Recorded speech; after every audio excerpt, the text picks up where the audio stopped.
and welcome to episode 18 of Lines on the Page.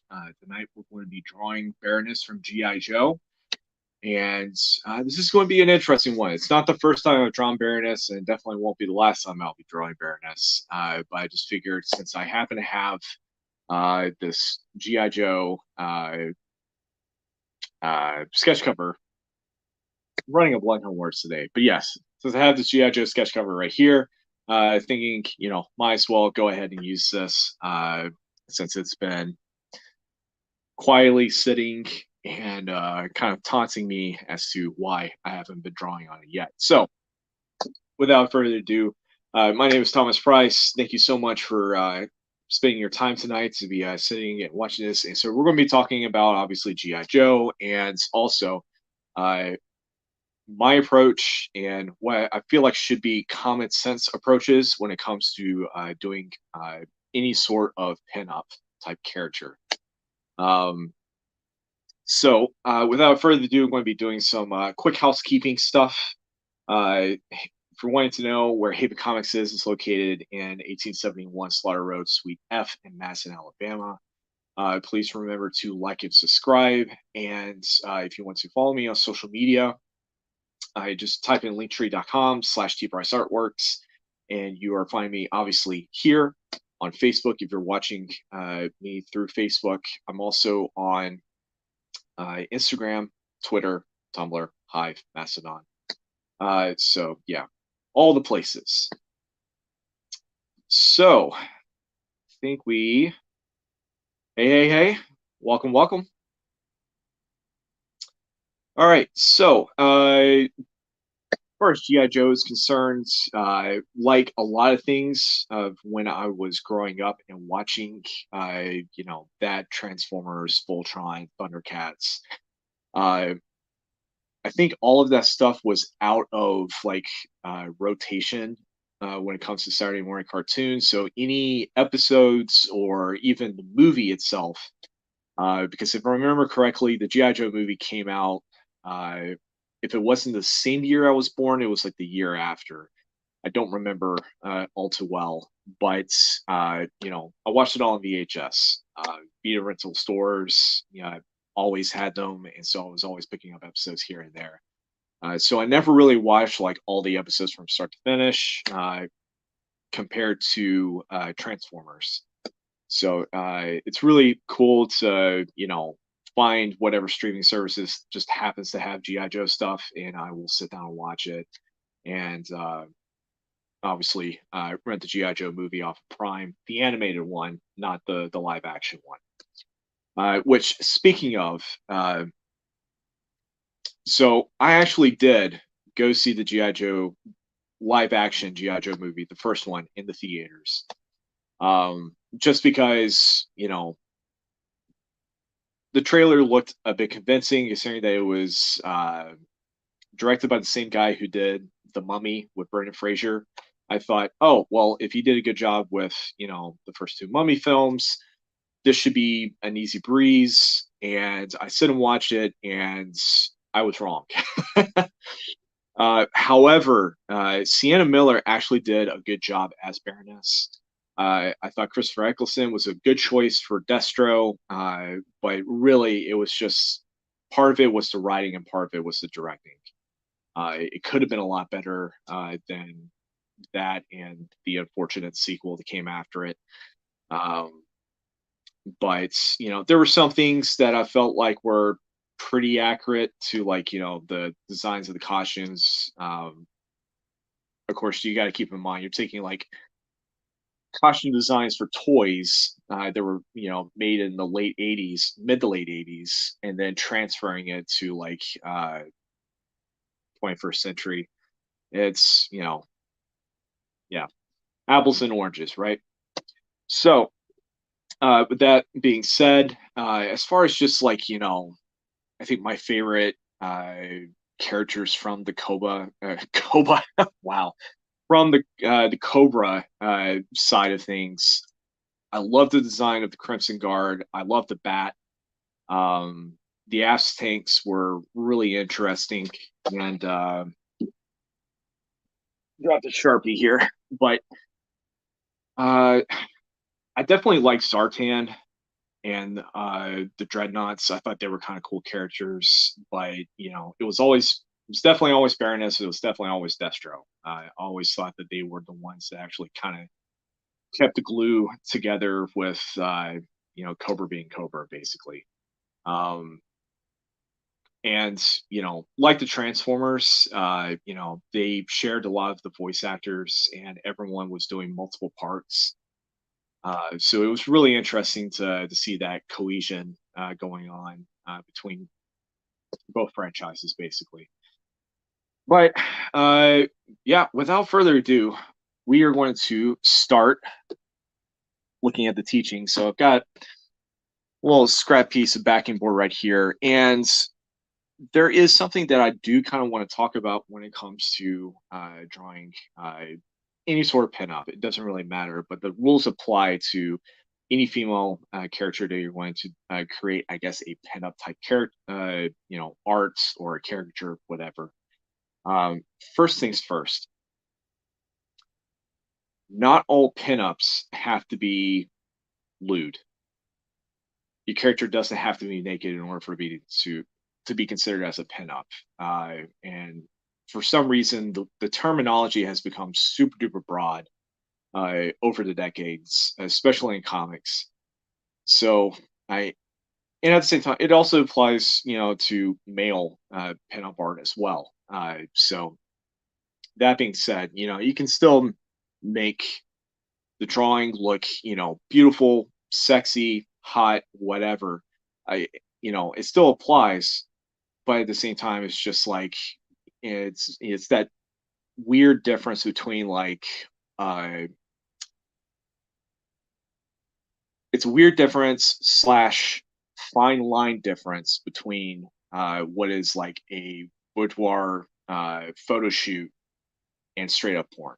So I mean, there's an obvious difference between the two. Some people don't see the difference between the two, but there are definitions and differences between the two. So same thing with pinup art. You've got the what's considered as the good girl art, which is the correct terminology for pinup art. So that's everything starting from the Gibson girl, which is a type of good girl art that started at the end of the 1800s to the beginning of the 1900s. Which then transformed into what you start seeing in the 30s, 40s, and 50s with guys like Gil Evgren, Alberto Vargas, um, other people's names are starting to escape me, but you have that kind of art which ended up on the sides of like billboards and planes and cigarettes, in advertisements. You did see a little bit of it in Alpha Muka's stuff within the Art Nouveau period. Um, I don't really think that Lindecker did any during the Art Deco thing. If he did, please correct me on that. But you did see some of these, evolutions, if you will. And then it's really not start getting into, the 1960s when a little magazine called Playboy starts coming to the works that the terminology yet again changes. Um, so we got someone in the comments. Hey, Tots, it's almost like I just saw you, which I actually did. That was a really bad joke. I'll work on my material. Anyways, so yeah, you start seeing a bit of a difference later on, and that's when you start getting to guys like Doug Snide and a couple other artists whose names I just can't remember at the moment. But they just a lot of artwork for. Uh, Actually, I could say Robert McGinnis, the guy who did some of the artwork for the James Bond posters and movies. Perfect example. And so you've got all of that going on from the 60s and 70s, and then you continue on, and lo and behold, that style of art starts seeping into uh, comic books. And so now you start getting guys such as Adam Hughes and Frank Cho and Terry Dodson, and the list just keeps on going and going and going to whoever that we end up with today. So it's a bit of nah, it wasn't me. It was a doppelganger. Crap. I think I need a reroll of my perception. Um, so uh, some of the things that I feel like we should probably get into real quick on this backing board right here, as far as just things that I would consider as like the focal points when it comes to pinup art. And the first thing is going to be the face, specifically the eyes. And you can tell a lot about the expression of a person's face or the character of a person by how their eyebrows and eyes look. So, if we're doing female face, for instance, if we've got a simple type eyebrow here, an eye,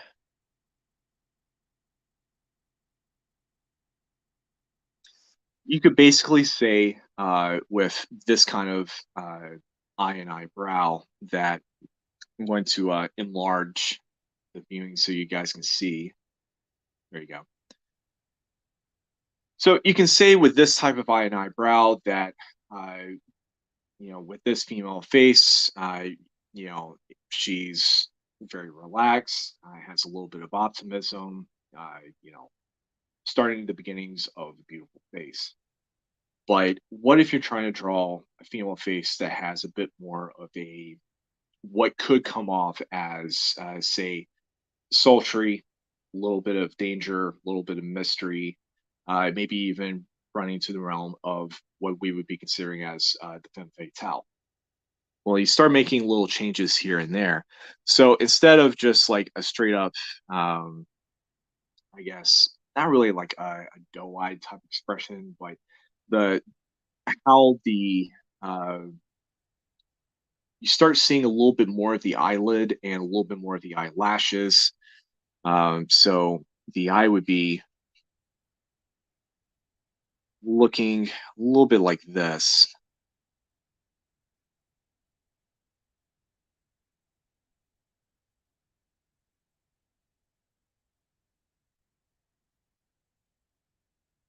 And there would be a little bit of an angle. So I'm doing this real quick with a Sharpie, trying to make sure I'm not having to redo this.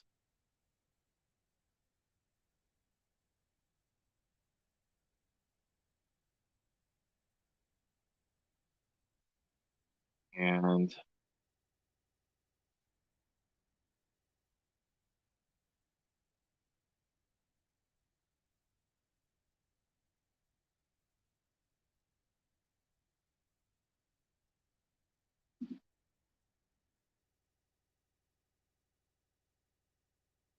all right.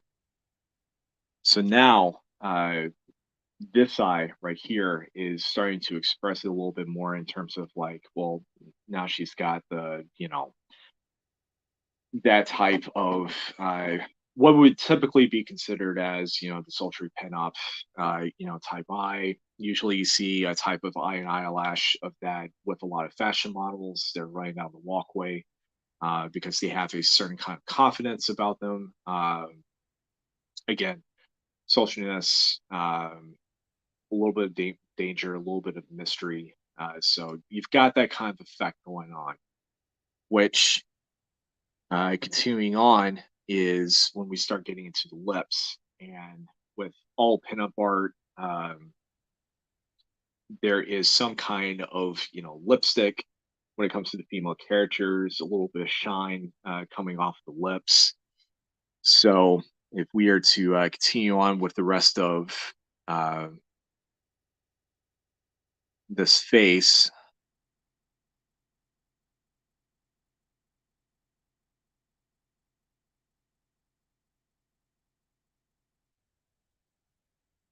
Almost looks like I'm drawing a mustache, but I swear I'm not, that I know of.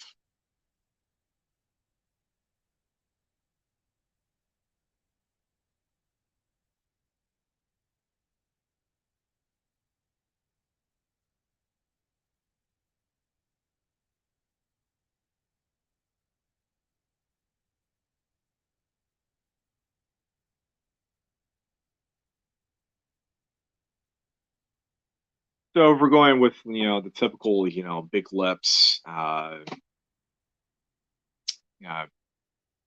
puckered up type of dame broad, whatever 1920s 30s terminology we can come up with, it would be something like this. But then when you start inflecting in with a bit of white ink and we start creating some separations, so now we've got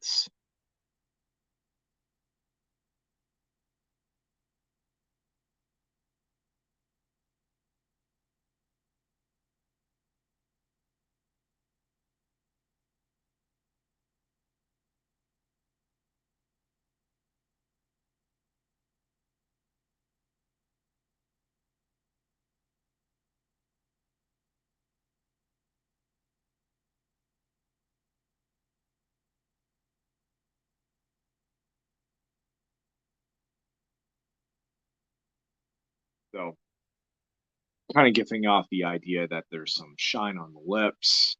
Usually would work well whenever you're dealing with some kind of light source. Um, so yeah, the big things to deal with is the fact of the focus being on the face. Uh, Focus is going to be on the type of eyes and eyebrows that are generally a bit of kind of a puckered up kind of look with luscious lips. There's shine coming off from the lipstick, and then further on with the rest of the character in terms of the pose of the body. Obviously height has everything to do with the character that you're drawing. Um, One of the biggest misconceptions is that if you've got a character that is uh, in her description that she is or he is this sultry, sexy kind of person, well, it's pretty obvious you really shouldn't be overexerting on the pose to make them even more so. Well, now it just looks really weird and awkward. Uh, that was a problem when you start getting into a lot of the stuff within the 90s, and especially entering into the 2000s. That I'm going to pick on J. Scott Campbell. Uh, Even though, yes, he technically, in his style, yes, technically he does have his dimensions correct when putting it together. The biggest problem with J. Scott Campbell, whenever he's trying to do a lot of the pinup style stuff, is it's almost a little bit forced, even though his style is completely natural to him and he's able to do it without really thinking. You can see a giant difference between his thumbnail sketches and the finished product, which you can say that about anyone. But as far as the poses, there's just almost a little bit too much of a torque here and a torque there that really doesn't really seem very natural. Um, so hate to pick on the guy because he does know how to draw the human body. It's just within his style and his focus on that it's always female characters. It does come up with a bit of a criticism. So I'm using him as an example. It's not to distract you from reading Danger Girls, which is a really fun spy comic. Um, but yeah, that's basically something that you should probably keep in thinking about because generally the average human body uh, doesn't bend a certain way that a lot of drawings have been portraying certain people. So it's definitely something to keep in mind whenever you're having to draw specific characters. I would definitely recommend that whenever you're drawing a female character, especially if it's going to be a pinup of some sort, do it within the means of description that the character is. There's zero sense for you to be drawing. Uh, it's a really bad example, but don't draw a character like Oracle, who is, obviously, uh, you know, wheelchair bounds, and she's doing something that her body obviously should not ever be doing, because she is a disabled hero. Um, it doesn't make any sense. I know that's like a super extreme and a slight poor example. I'm pretty sure someone out there is going to take that out of context. But the point being is that there's zero reason for you to be drawing a character like Oracle doing something that is obviously not within the means of the character or outside of the realm of what this character presents themselves within their personality. So definitely keep that in mind when attempting to draw any sort of character within, I guess, the realms of pinup art. That being said, let's get the Baroness.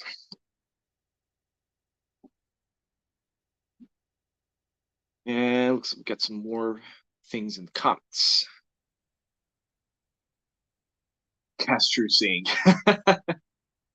Well, I mean, it's either that or I've got to start eating more carrots to help my eyesight. All right, so on top of doing, like we have been doing with a lot of pencil and ink sketches, we're actually also going to be throwing in a little bit of color in here just to make it pop. So don't really see why not. And like all things, we're going to start off with just mapping out the face. I do have two or three references pulled up for Baroness in terms of, the armor. If every now and then I might change things up in terms of, do I want the armor to look a little bit more tactical? Do I want to keep it a little bit more closer to the OG look? Uh, it changes every time whenever I try to do repeat drawings of the same character.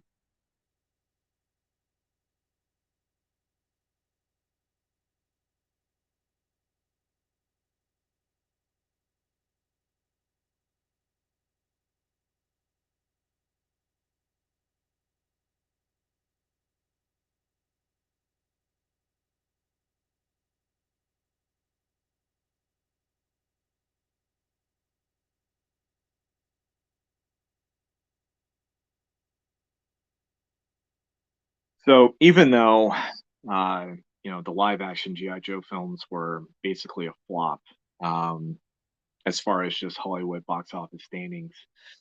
Um, like I said, some of the costume designs were actually really not that bad, and I actually did enjoy the uh, not the normal glasses that Baroness typically usually has within not just the cartoon but also in the comics. I actually did enjoy the updated glasses look for that Sienna Miller wore. So every now and then I tend to cop that, but we're going to keep this a little bit more, I guess, with the glasses, definitely a little bit more OG.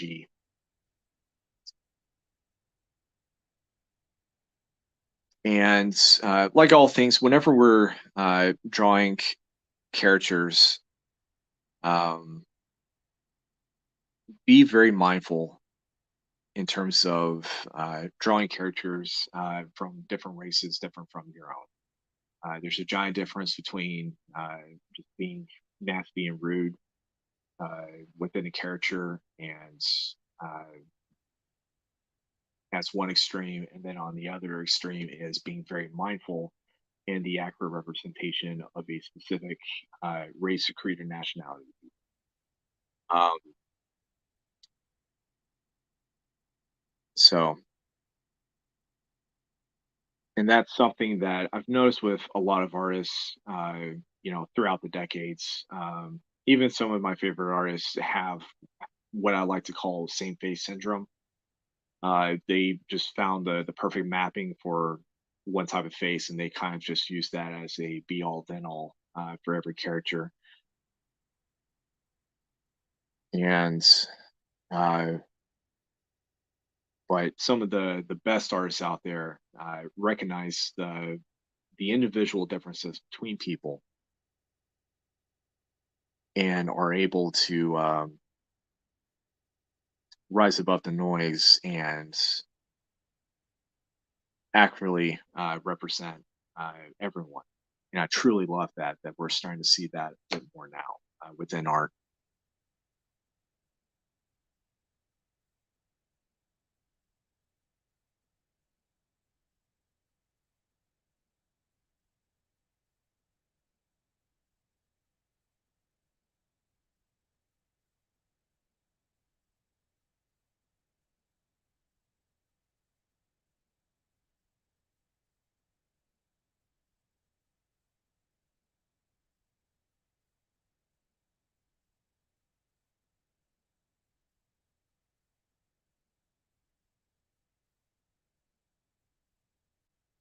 All right, so continuing on with mapping the face out, I just doing a light sketch of where the glasses are going to be sitting on the face.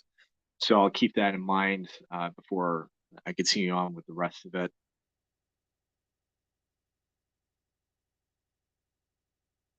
And I'm just going to quickly check reference real quick.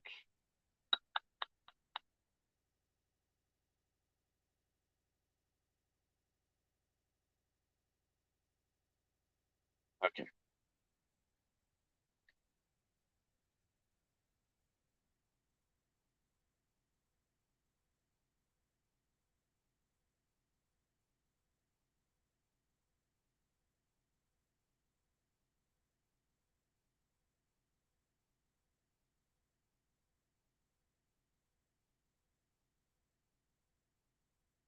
And I'm going to give her a bit of a smirk because that seems to be more in line with her personality.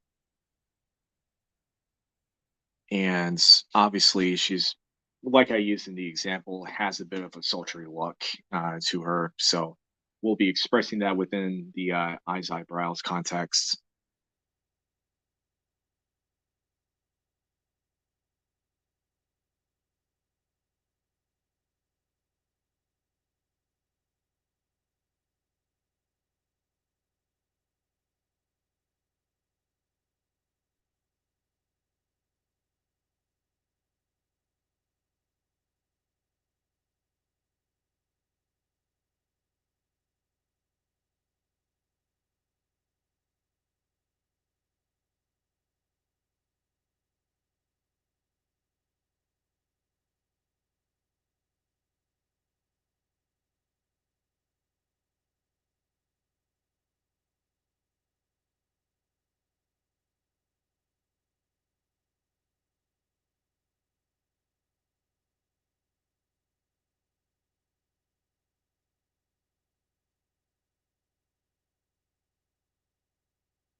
All right, so that's going to be the bridge of the glasses. And if I remember correctly, the glasses are a bit more round, a little bit less square. So we're going to keep that.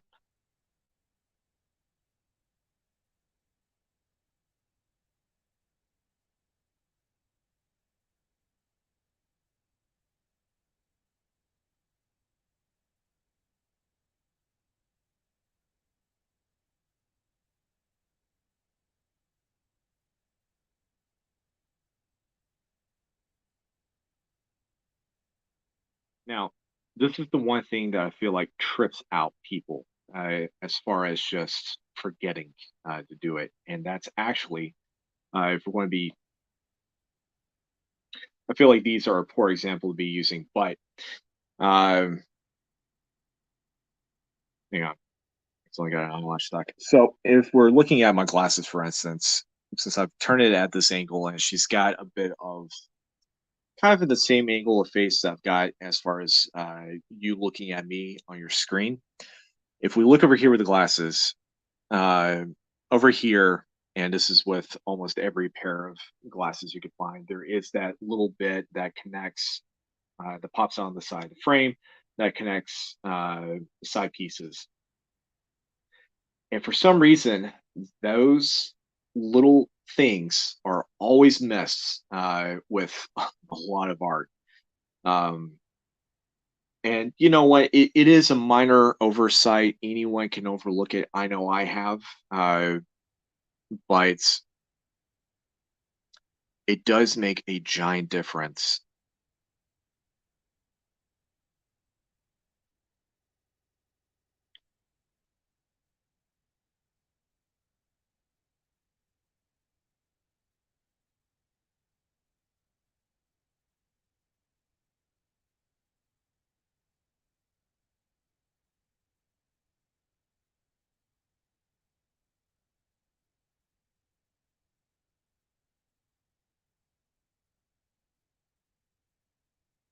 All right. And like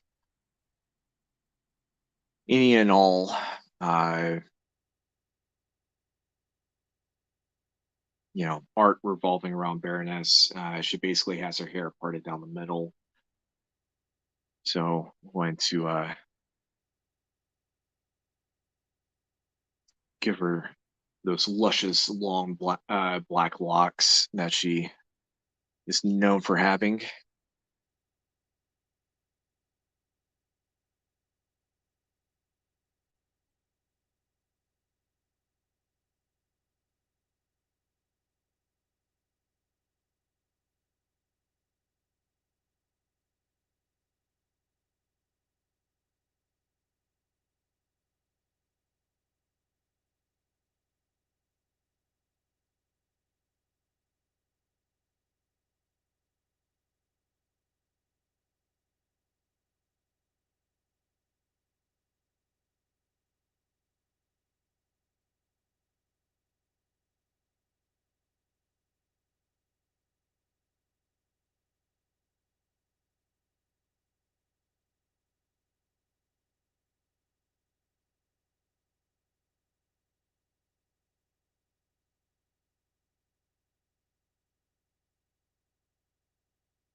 All right.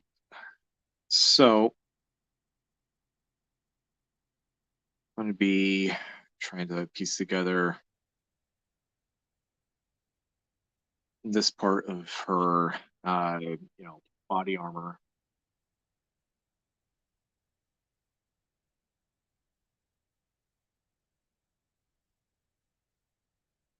And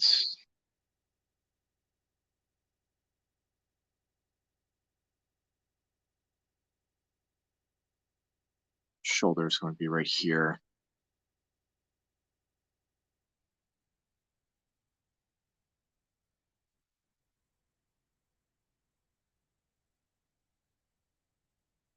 So because we've got this somewhere between 3/4, 7/8 turn, another thing that tends to be, I guess, the tripping point of whenever we're focusing on trying to do characters within this kind of, pose turn stance, if you will, is whenever we're dealing with logos or any sort of design that just happens to be there. Um, it's not as flat as a lot of people think, especially when you're dealing with people who either just happen to be a little bit top heavy or are, really big and round or super muscular, they're still, as you can obviously tell with how my hoodie is sitting on me, it's not completely flat. There's bend, there's movement. So logos or designs, they're also going to have that kind of bend and movement because, fabric is, unless you douse the thing in liquid nitrogen, it's not going to stay completely flat.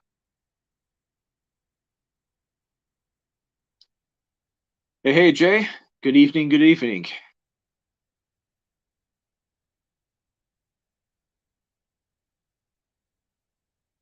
So that being said, regarding how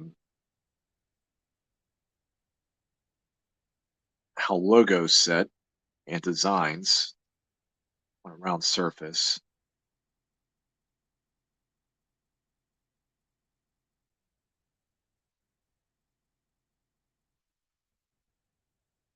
so the Cobra design is also going to have, that kind of movement that's both fanning out and also concaving, or is it convexing? It's going in.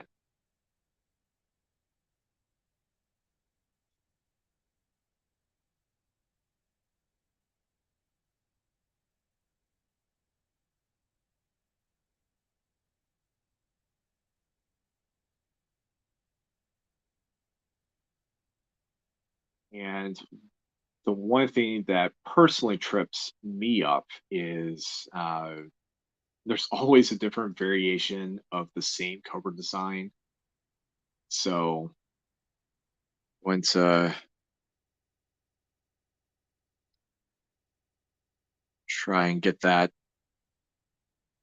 as close to right as I possibly can.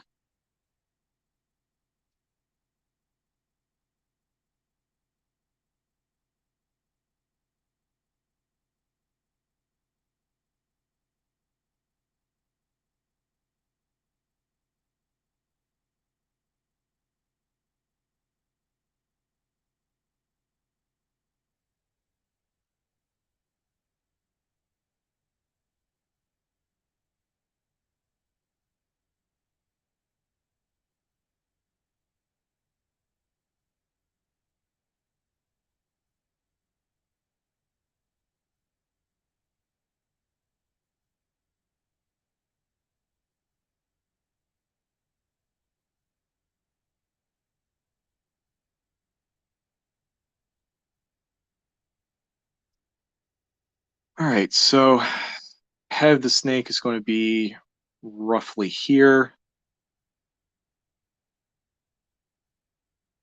And then that's one side of it. And here's the other side of it.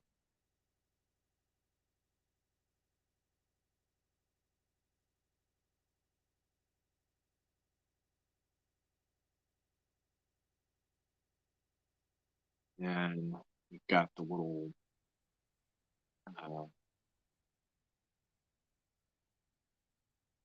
mouth of the cobra design.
So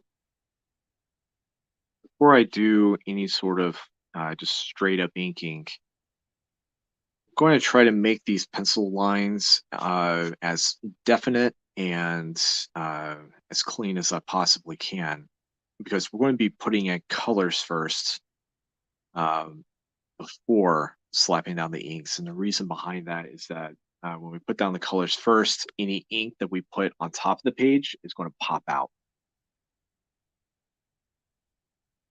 Because if I try to put inks first, then color, what ends up happening is that it starts to doesn't really fade, but it just does not feel as present.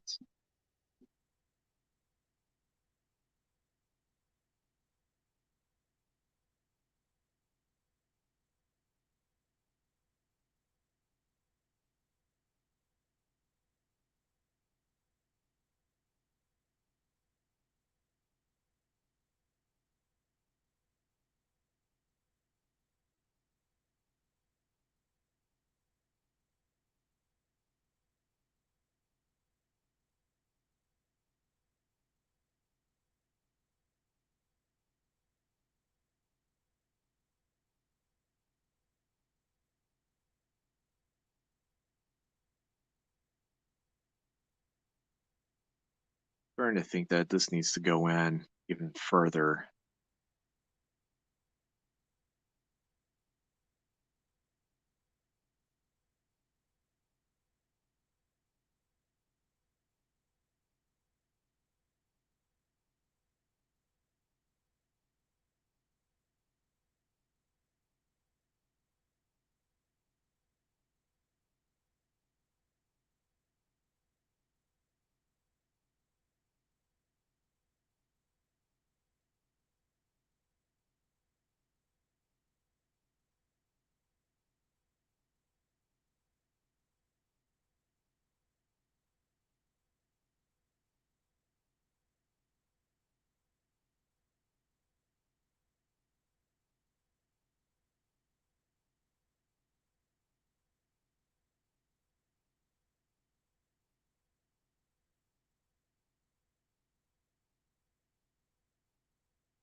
And let's see here.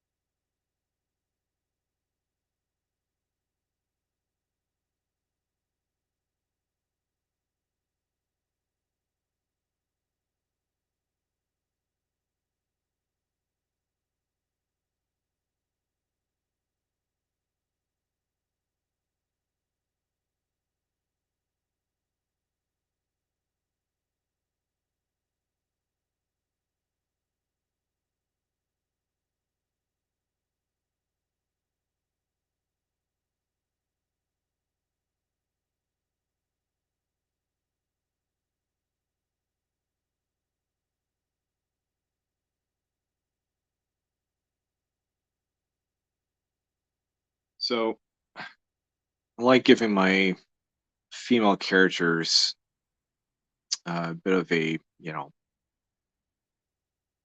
herbal essence, bounce and volume to the hair. Is that even still a company anymore that still makes stuff? 'Cause I haven't seen like a shampoo commercial in forever and a day. Jay, is logo placement on clothing more frustrating? The logo is larger and more detailed. So it's a really good question, and typically I would say yes. The perks of whenever we start dealing with specific types of logos and designs is that depending on how close or how further away your character is, depends on how much detail you're putting on it. If you can find the specific lines that can basically trick the eye into thinking that it is that logo, then use it for any other logo you could possibly think of, and everything else kind of becomes easier. Uh, I don't typically draw the Cobra design, but it is a very simplistic logo. My whole thing is just the fact of I'm dealing with body armor and has it's pretty obvious that it's practically a breastplate if we're thinking about it. But within this specific body armor, wanted to make sure that the logo does not look flat whatsoever because it's obviously shaped to her body. So it makes sense for it to curve, which is why earlier when I was talking about logos and designs, that's something that typically tends to get overlooked whenever you start seeing a lot of people drawing like specific logos or designs on clothing and stuff like that, especially when it starts dealing with t-shirts, because everyone's bodies are completely different. And for me example, if you look at how my hoodie is, there are specific folds and lines. It's not completely flat. So it wouldn't matter if the character is super chesty, or if they're totally jacked, or if they're basically a giant balloon, uh, like Baymax. Um, the logo is going to stretch different. The clothing is going to sit different. Not everything is form fitting, like comics would lead people to believe. Um, Film Age, what's up?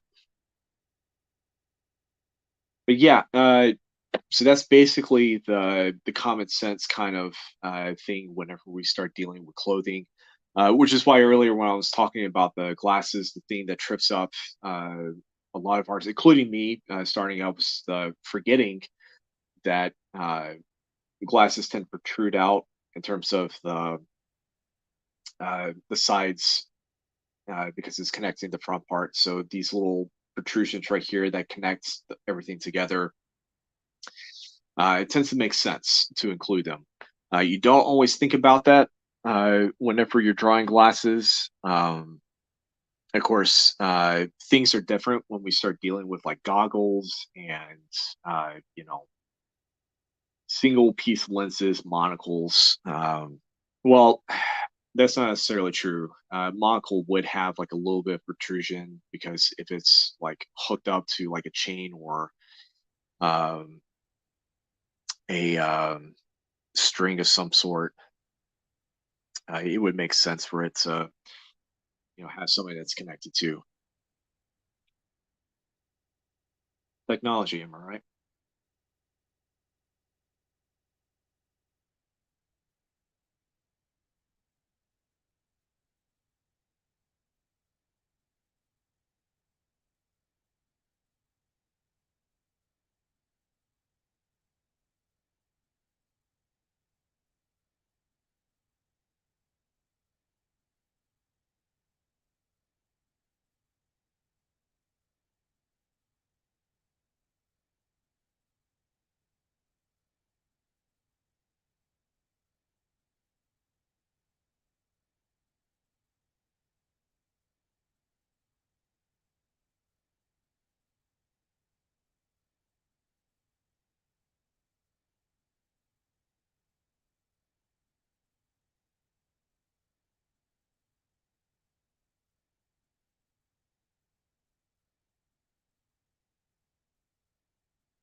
Uh,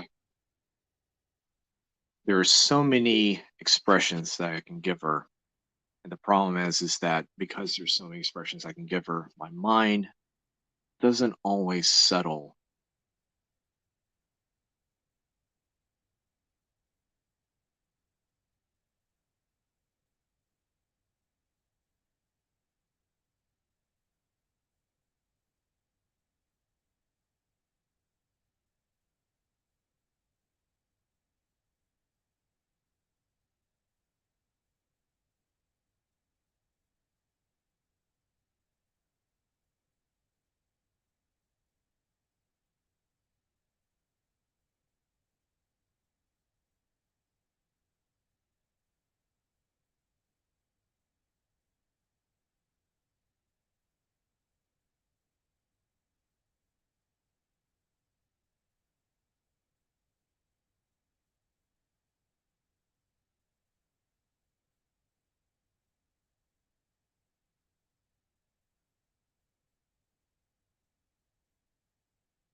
All right, I could definitely live with that.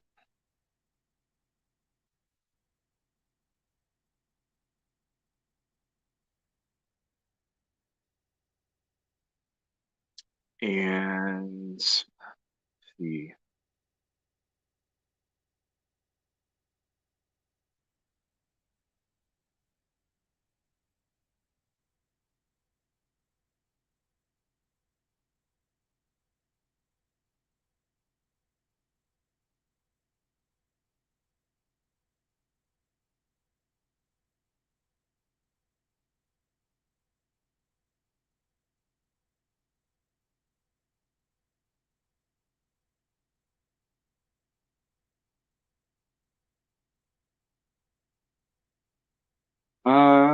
Jay, what kind of pencil am I using tonight? I am using a Faber-Castell 2B.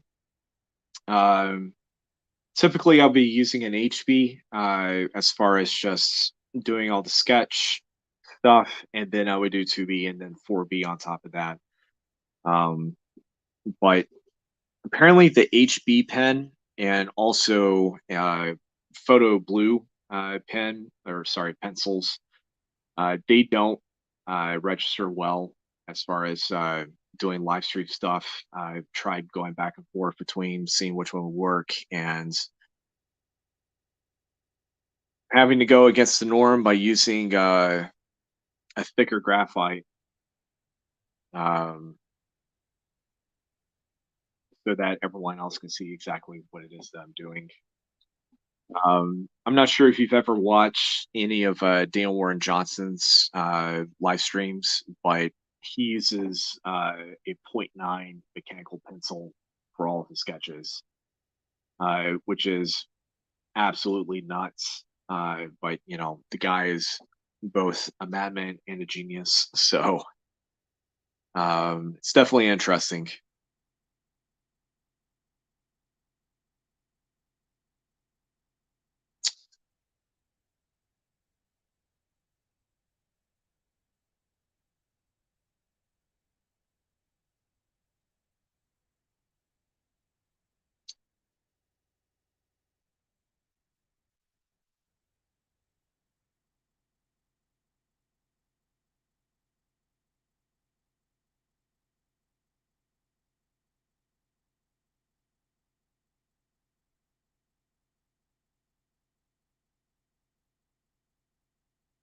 All right, what's your superhero? Peace out. See you later.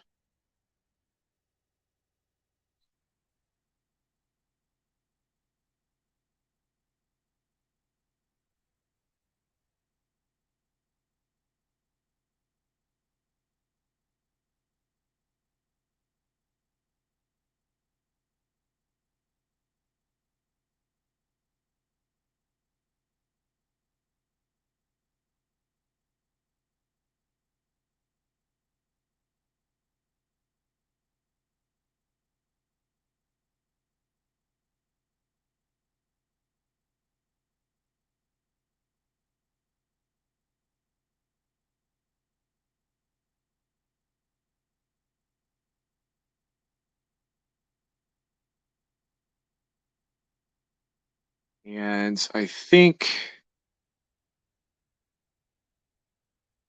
we're going to give her some kind of small submachine gun, like a Uzi Mag 10, something like that.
But yeah, Jade, that was you know that's basically what I've been using from pencils lately. I used to show off exactly the stuff that I was using, per step in an earlier streams, but apparently ended up in some really weird copyright situation with Facebook, with like countries that are so third world. It's not even.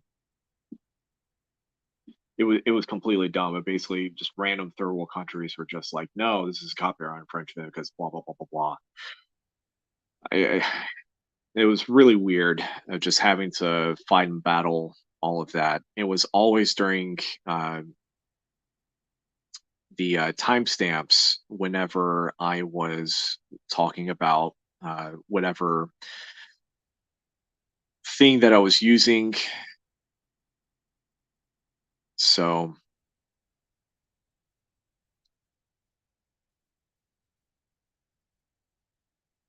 I've basically kind of stopped putting in the comments exactly, um, what things that I'm using or showing off the exact products because just having to deal with that and having um, the audio get muted and all this stuff. It's super dumb.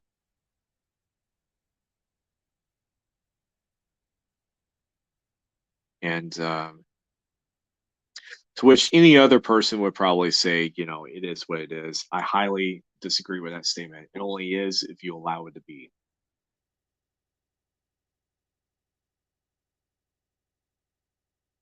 I know some people don't feel it, that way, but in retrospect, actually is true.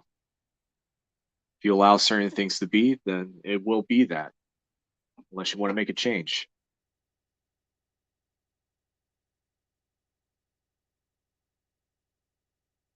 And I agree. People are weird.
All right. So I'm going to be quickly erasing some of these lines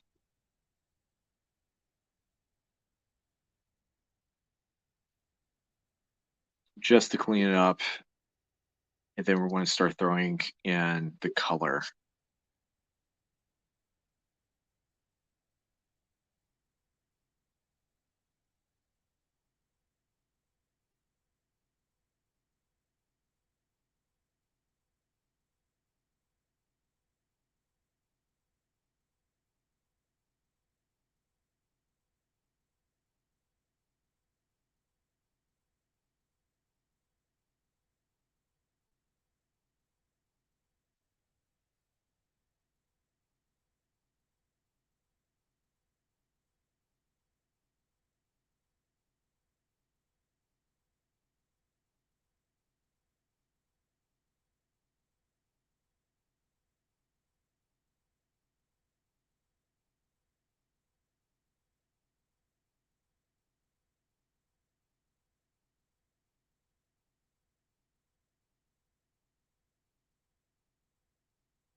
honestly feel like this is the longest part of anything that I do, which is the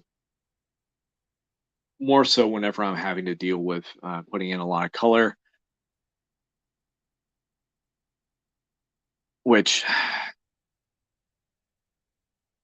bit of a misnomer considering that, aside from skin tone and the red, it's mostly a lot of black with some sort of highlight going on. But just any sort of piece that I'm doing, any sort of, traditional color and having to do this type of uh, coloring process that I do, there's a lot of erasing.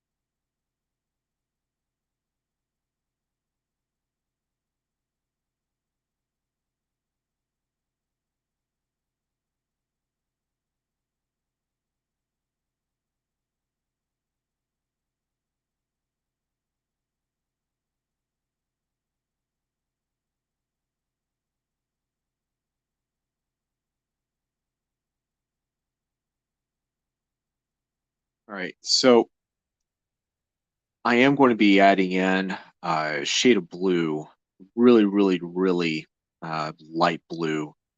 And it's going to be in the glasses and it's going to be mixing in with the base skin tone.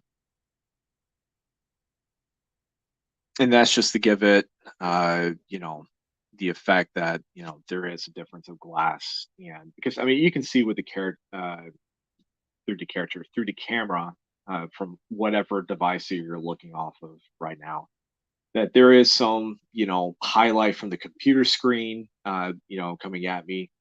So, like all glass, there's reflection and light and shadows.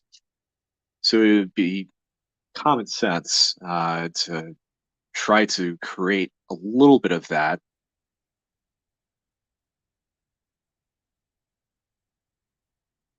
when we start throwing out the color.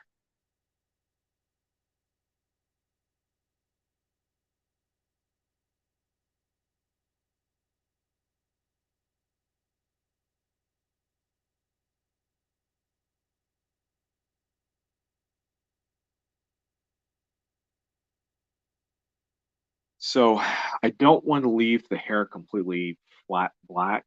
Uh, so what I'm going to be doing is basically quickly lining in what I feel like is going to be the highlights of the hair. So that's going to be uh, in and around the crown,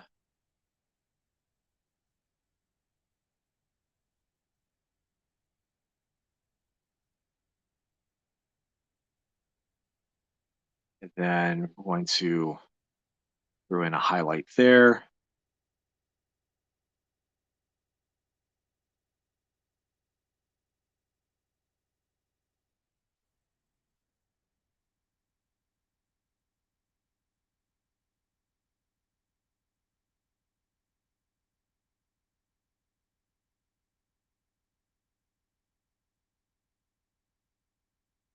And we're going to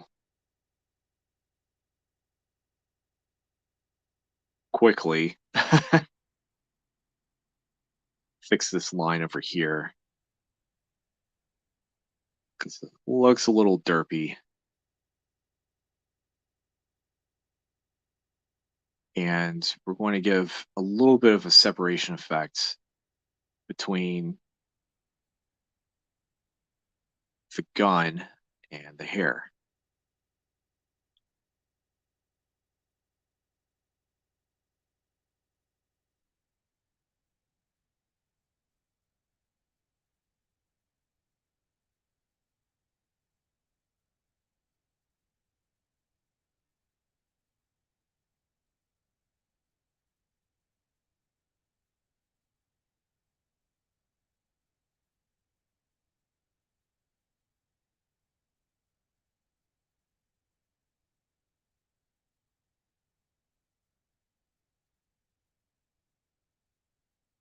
grab my kneaded eraser and try to soak up some of this excess graphite. All right.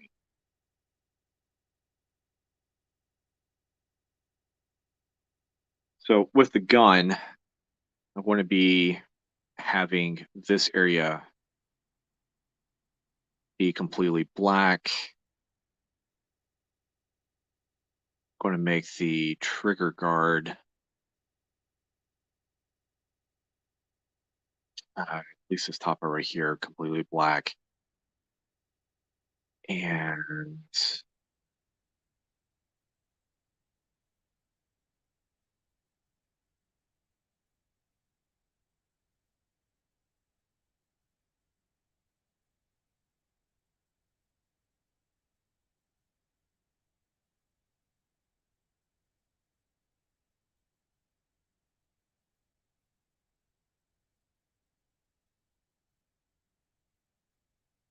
we are also going to make, because I'm going to have the gloves be a little bit more of a, I guess, some sort of gray tone, just to make some sort of separation between all the black. Before drawing, you already know where your light source is coming from. Yeah, generally, I like to do either top left or top right. And it really just this depends on the position of where the face is. So if I'm drawing a character that looks like she is looking towards or facing towards the left, then it makes sense for me to have the light source be from the top left. If I have it facing towards the right, then it would be coming from the top right. Uh,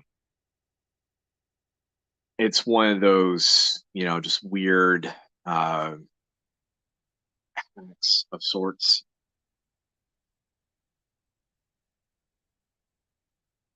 but it has definitely saved me in the long run.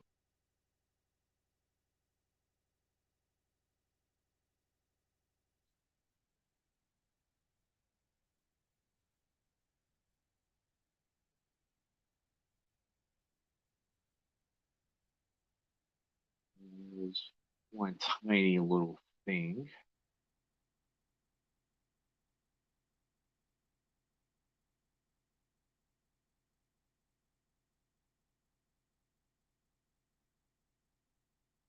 Okay.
In fact, I'm going to be changing, now that I'm thinking about it, change the position of the arm.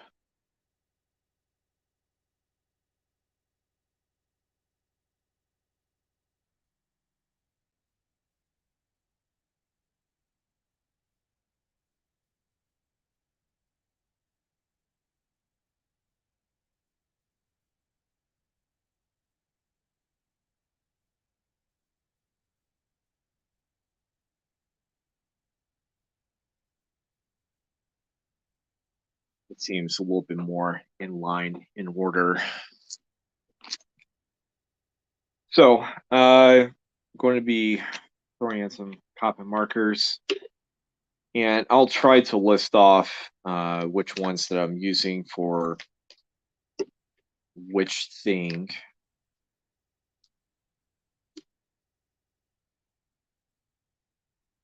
Uh, probably use that. Actually, it's a little bit too dark. All right.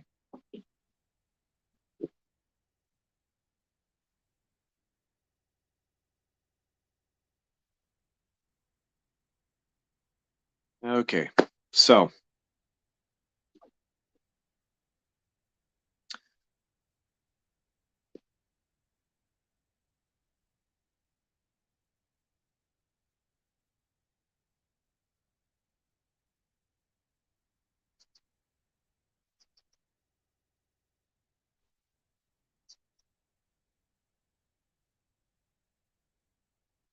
now I will say this though, and I've noticed this with doing so many blank variants over the years. Not all blank variants are equal.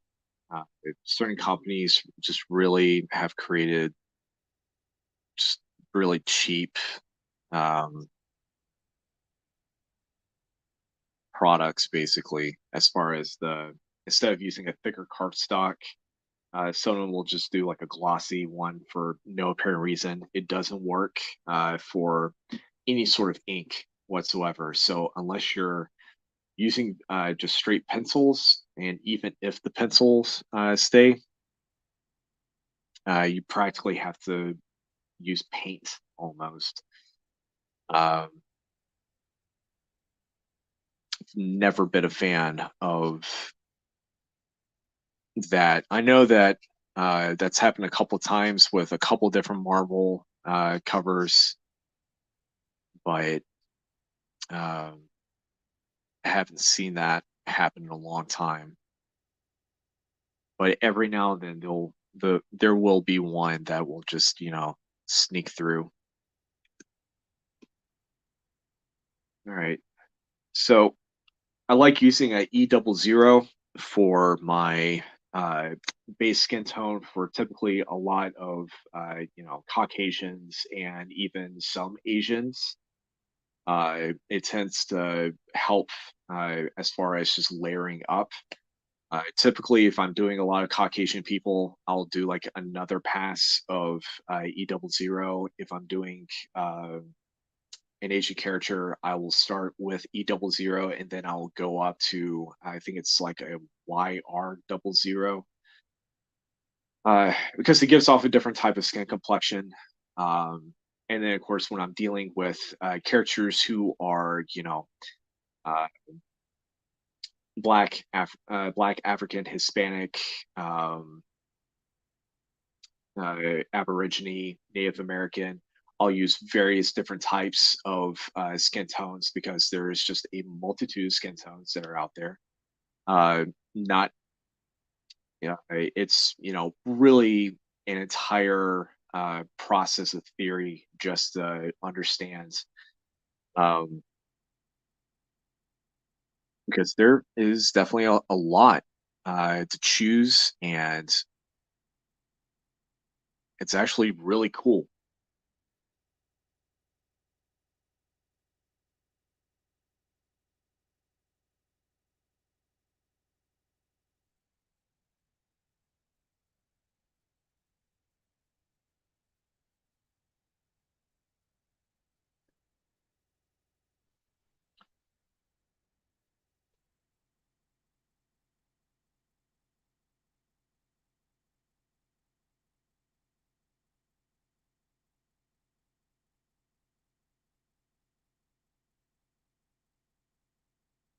I know that some people will start off with E00 and then they'll go straight up to E11, which works if you're dealing with a lot of like tan skin and olive skin, but that doesn't always really apply to every character. I've always as far as just from what I've seen from the cartoons and from what I've seen with, Baroness being, obviously a person who has status and I wouldn't really say royalty, but comes from money. It just makes sense for in my mind that she is, aristocratic European, and it would make sense for her to have not really like a pale Caucasian skin, but definitely kind of flirting within that context.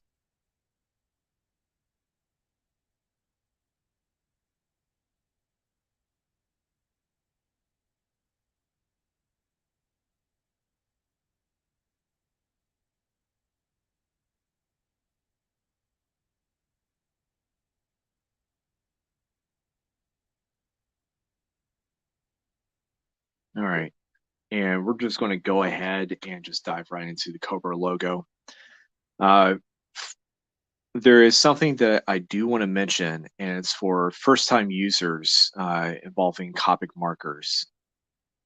I know it's very daunting getting into Copic markers.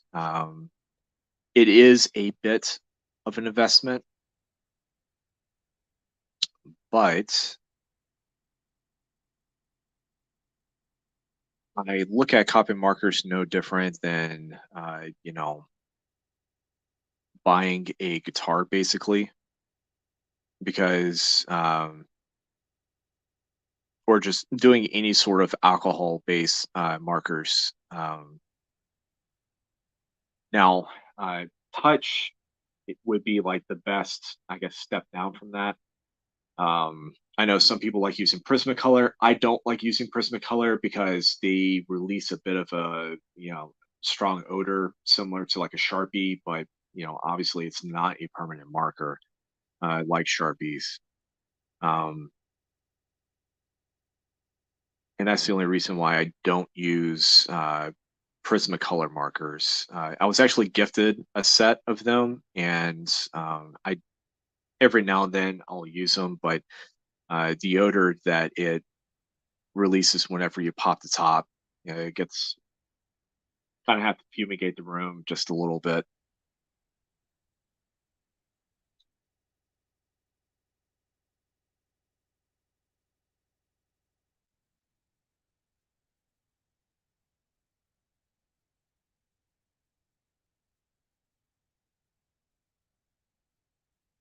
But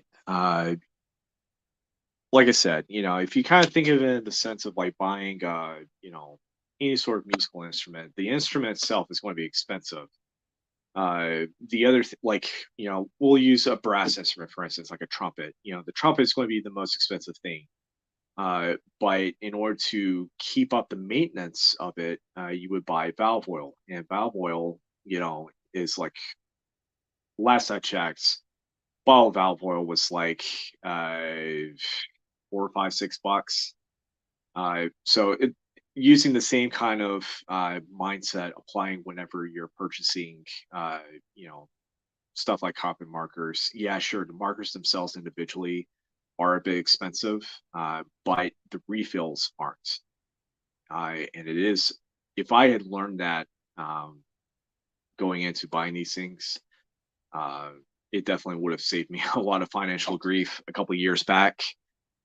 Um, but now that I know, I try to instill that knowledge into people who ask me that question and um, or have thought about it, but the price had detracted them from wanting to get into it.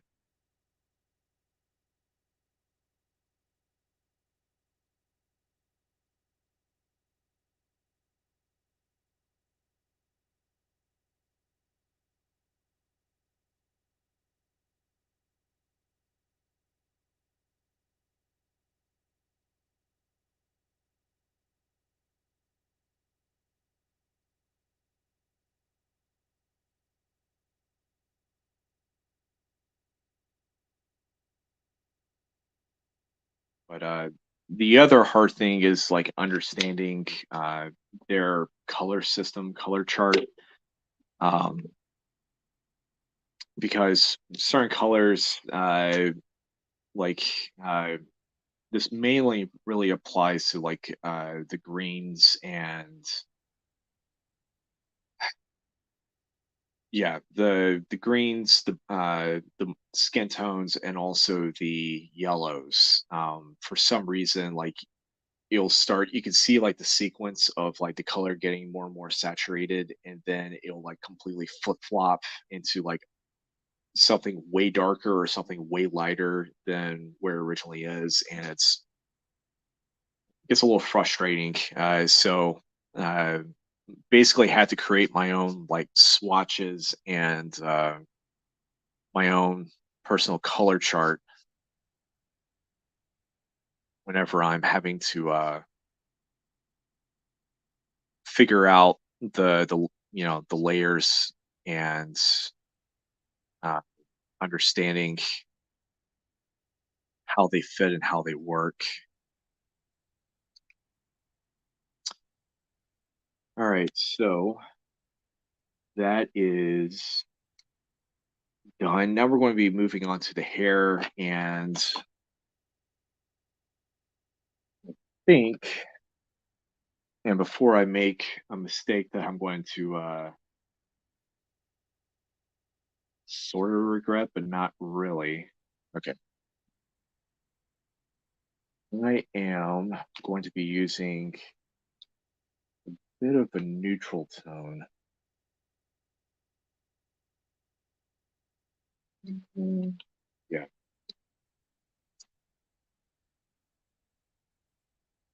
yeah, that looks great.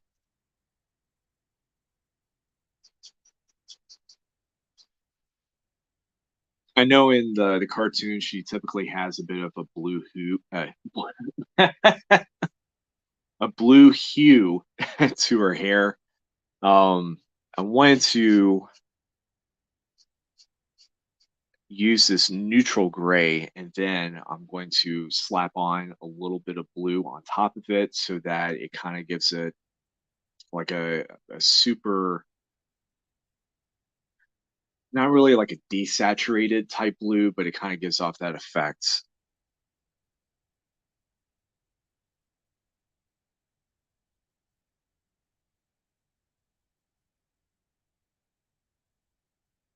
And I'm probably also going to use this on the gun as well.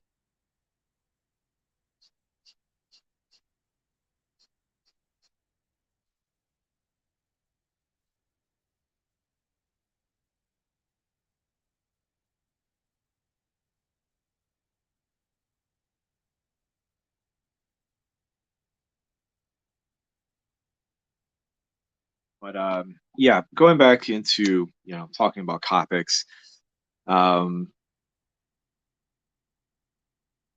I definitely recommend starting off with some sort of gray tone set first. Generally, I would definitely recommend the cool gray and just understand how the hues work together within the gradients. You can start with the simple 5 pack, or you can basically kind of go all out and uh, get a more extensive one so you can see the gradient going into black. Um, cool gray set definitely works well and it blends well with cool colors. So that's your blues, your greens, your purples, and violets.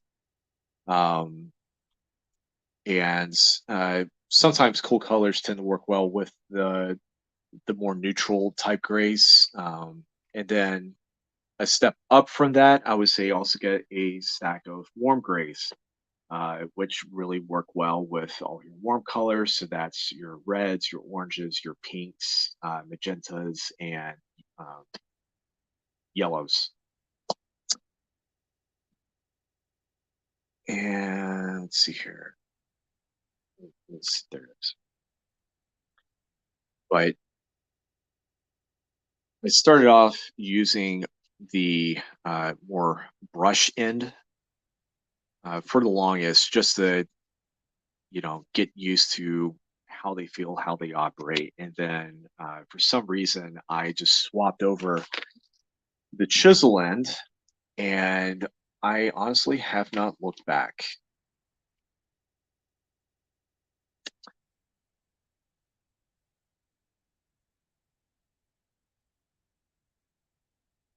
Now, I know that they make a very desaturated blue gray type color. I've got three in uh, my personal collection, but I'm not using them simply for this, just because I know how to make the color by mixing in two colors. Um, voila. So, it's not to make me sound like I know everything, because I obviously don't. I still have things that trip me up from time to time, but because I've been around the products enough that I understand how these colors work and the best way to use them.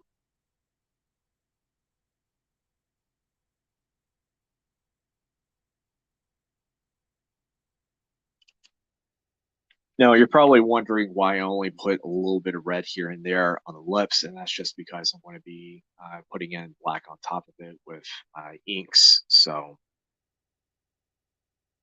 I kind of already have that already in mind.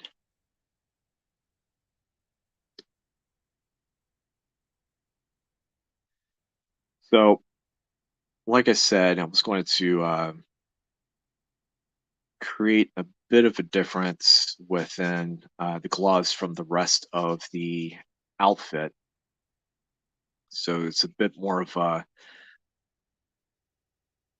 sheen with using some cool grays.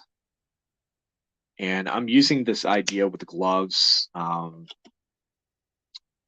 because I saw a Baroness, I think it was like a print, or I'm not sure if it was like an official cover or something, but if I remember correctly, it was Mark Brooks that did this one, and I really liked how the gloves just kind of popped off from the rest of the outfit. So I just kind of wanted to use that same mindset and apply it.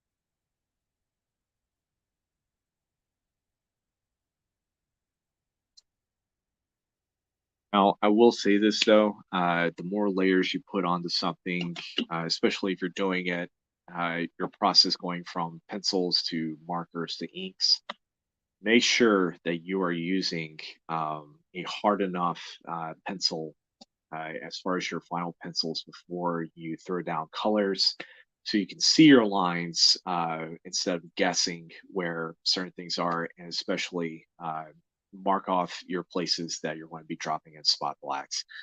I only did it for a couple of places on the sketch, but considering that I know for a fact that this thing is going to be mostly in black, it just kind of works in my favor to a degree.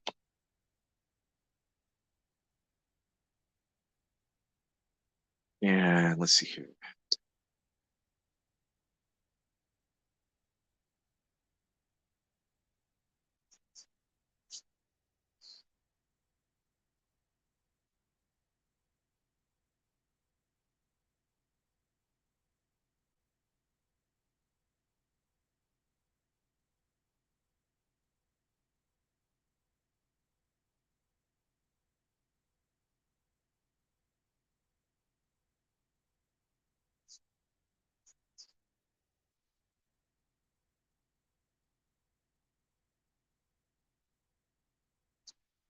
For those of you who are just now joining me, I am quickly drawing this Baroness from G.I. Joe.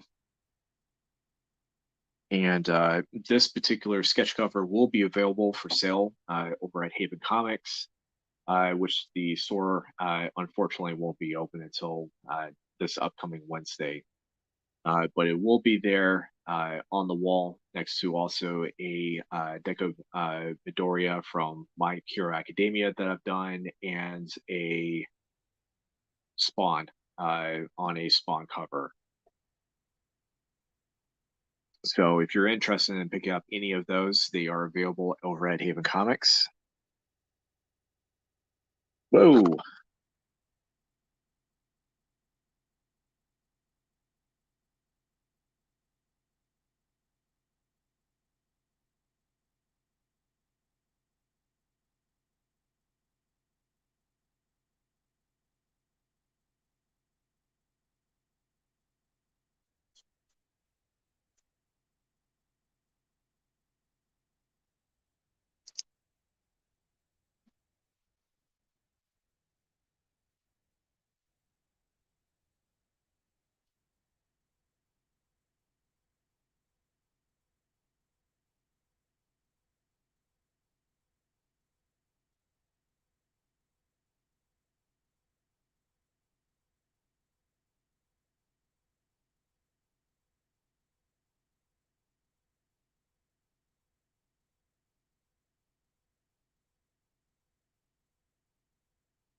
Now, there actually is one copy marker that is absolutely just unusable and pointless, and it's actually the colorless blender marker.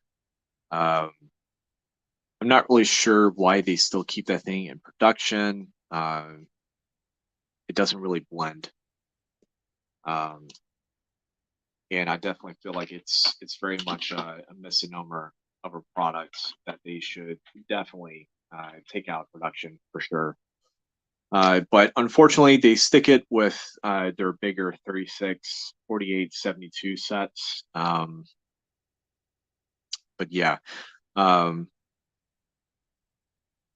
as I've talked about a little bit before, if you're getting into it, definitely start off with your cool grays and then warm grays, so you can understand gradients, values, just the whole gamut of just understanding how these things work, and so you can use them whenever you're trying to do just about anything with colors really, because like I said, cool grays and warm grays, they blend pretty well with cool and warm colors, and even some of the neutral ones too. um, but that being said, if you just want to stick with just doing pencil and paper, that's also perfectly fine. I do it all the time. um, I know there are people who are much better about that stuff than I am, as far as, coloring is their thing. And I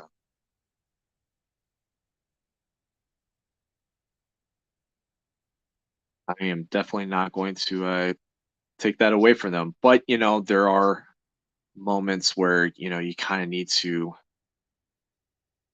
not feel like the old dog who can't learn a new trick. So kind of makes sense to branch out a little bit and do more things. And color theory is actually does operate the same way like any other type of theory when working with art.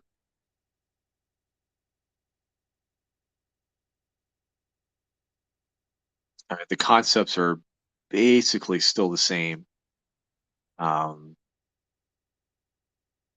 because even if you remove like all color, gradients are gradients, um, values are values. I mean, the theory is still the same, regardless if there's color or not.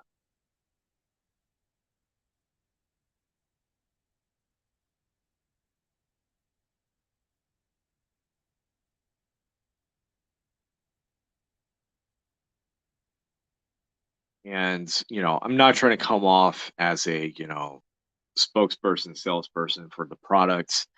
Uh, but I've definitely had a lot of success with using their stuff, and I definitely feel like more people should try, using a lot of stuff. Like I would really love to get into watercolors. My mom was really big into watercolors, and that's something that I wish I could have learned while she was still alive. And um, but she basically gave me the most perfect advice, which is, variety is the spice of life.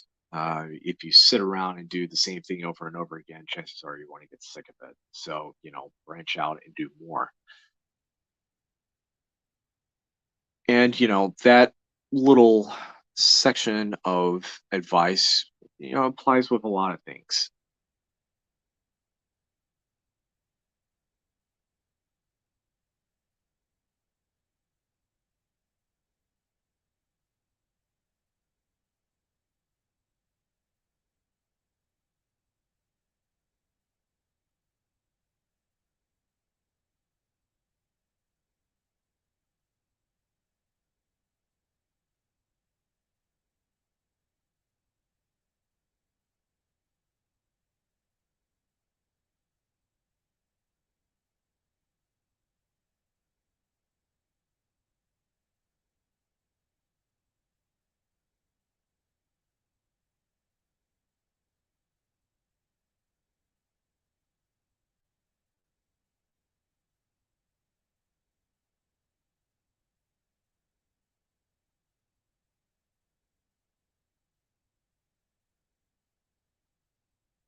Okay. So I'm using the very fine bullet tip part of the just straight up black uh, copy marker. And like I would normally do with any sort of ink pen, I'm basically just kind of mapping out and just trying to make sure that I've got certain places put together. So I'm going to be doing a bit of a blend between the black from the copy marker and also just straight up ink as well, which you'll see if you're looking at it a lot closer, you'll definitely see a difference between how the any ink kind of fits on top of the copy marker. Uh, but if you're looking at it from far away, you really won't see much of a difference. And J, yes, they are. As far as I know, anything that revolves the Copic sketch line, they are all going to be double sided. Sorry. So with the bigger ones, you'll have like a chisel in and a bullet tip in, and for the more sketch kind, you'll have a brush side and a chisel end. I think it's uh, there's like a more, I guess, beginner type one. I just can't remember exactly what it's called.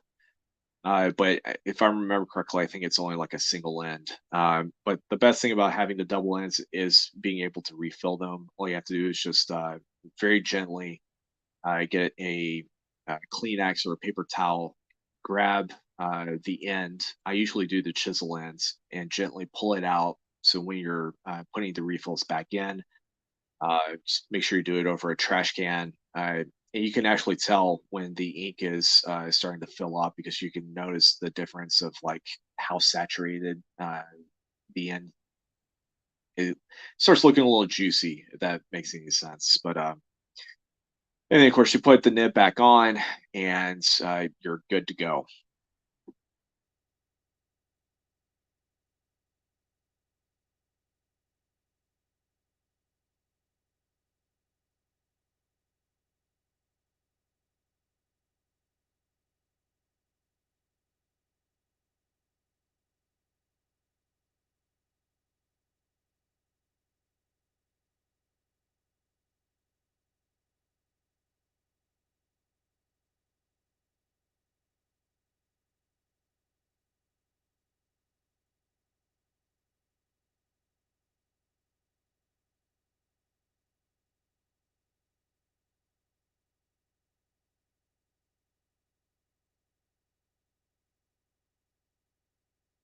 Now I will be drawing Baroness again in the month of February because I'm doing a prompt that I basically kind of created on a whim.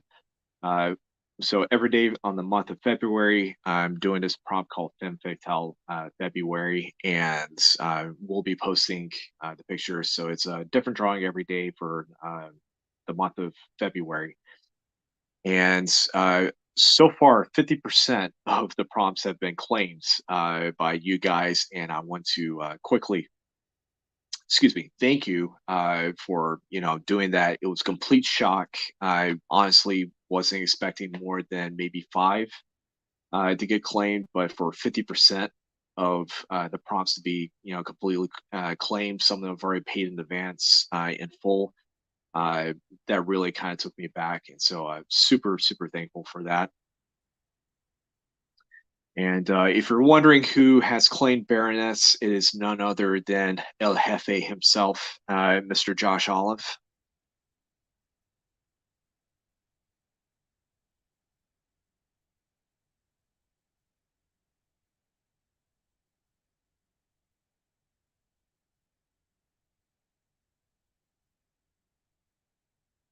But so what I'm going to be doing for that is that it'll be on a much bigger piece of paper, and all of them are going to have some level of some type of simple background. They're all going to be the characters will be all fully colored, and I've already got a few of them as far as just the poses are concerned, completely mapped out in thumbnails.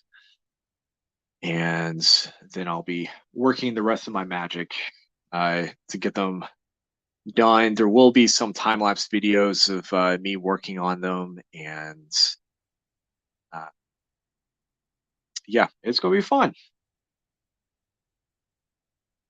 I definitely going to enjoy this a whole lot more than Inktober. Um, I know a lot of people still like doing Inktober, and it is a good exercise, but um, I think there's a giant difference between doing a prompt over, characters that, either you have done repeatedly with some sprinkled in that you've never drawn before, and now you have the perfect excuse to draw them. Um, and then just ending up with a prompt that, you're struggling to figure out, um, how do I draw something that is hard to, I guess, it's more like an expression, which, is part of the challenge. But, some days it just really stumps you.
Let's see here.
So I think I have mentioned this already in previous streams, but take your time.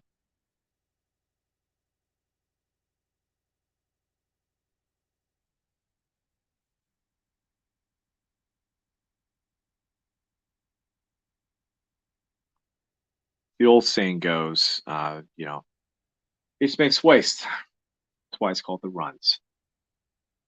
But,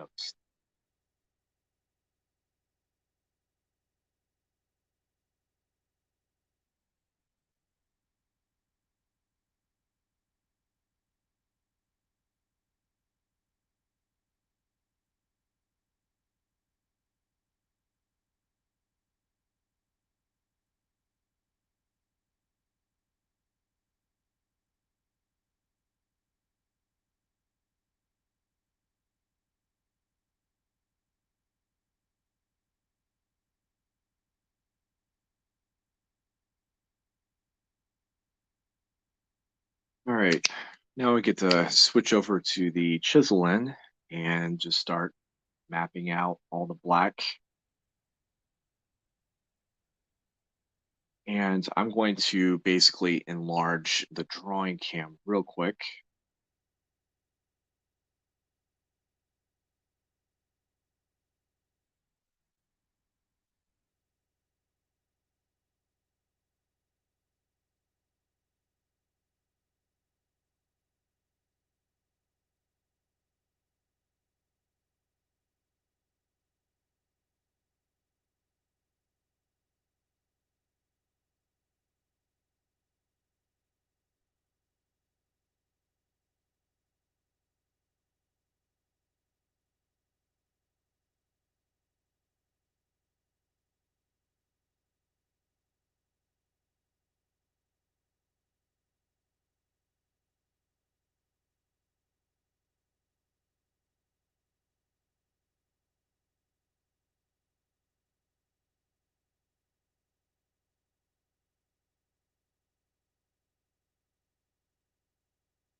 So as you can tell, I really enjoy using the chisel end just over the brush end, just because I feel like I've got more control.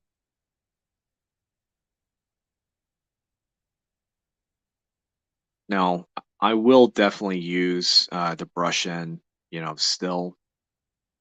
It's not like I've completely written it off. It definitely still has its uses, and I tend to use the brush end more if I'm trying to create some sort of like feathering gradient, just to kind of create this illusion that there's, a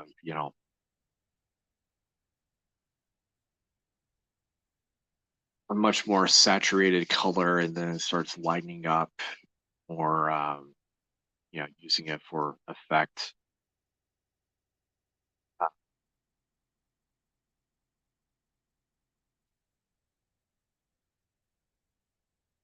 And of course, can't forget its other great usage, which is freckles.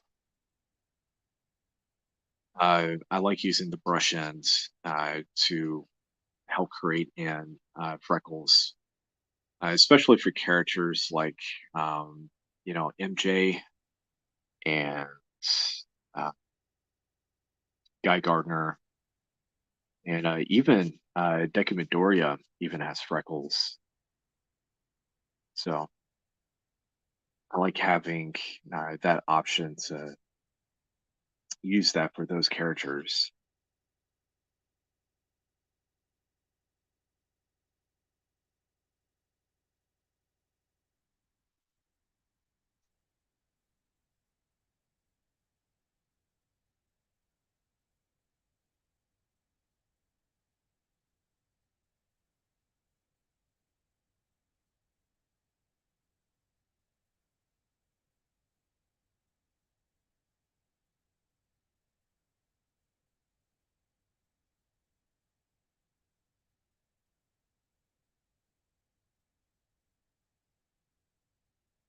Now, I will be using white ink to go over certain areas, for highlights, and, creating some more definition and separation against all the black.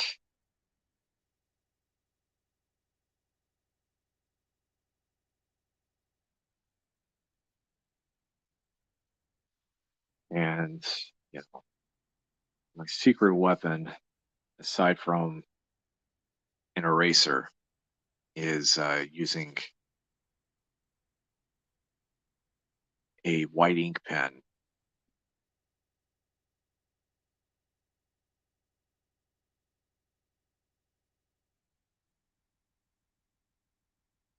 or just white ink in general, because I mean, it has so many uses, from just, correcting a line to using it for some sort of, environmental effect,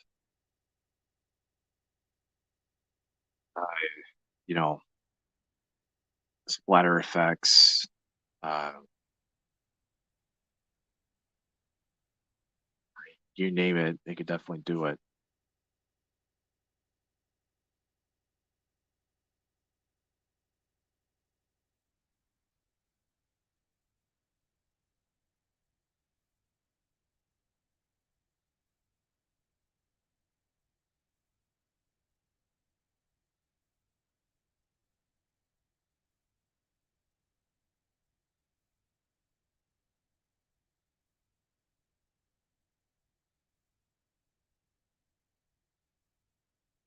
So we are definitely at the, I would say, probably about a good 80% uh, in terms of trying to get this thing finished. Yeah, I do apologize for making the stream a little bit longer uh, than I was originally planning, because I thought, oh yeah, Baroness, we can definitely get this done in uh, less than an hour 30. Boy, was I wrong. Uh, I'm definitely glad for everyone who has come in and has been watching, chatting, uh, liking. I've gotten some notifications that's been going on during the stream. So definitely grateful for that. Thank you very much.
And now we're starting to get into the fun part, which is